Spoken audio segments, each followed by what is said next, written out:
guys, so this video is obviously about my flounder costume that I made, and I actually started making this costume in I think 2014, so I'm now finally finishing it. I sadly do not have any video of the actual making of the costume because I did start it so long ago. I never took any video of it, but I do have video of me putting crystals on the top. So this video is just going to show you how I did that, and then in the end it will show you the final look. So if you're interested in how I made the top and you want to see the final look, then keep watching.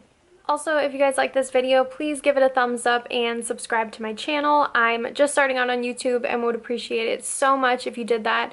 If you have any ideas of costumes that you'd like to see me make, then just let me know in the comments below.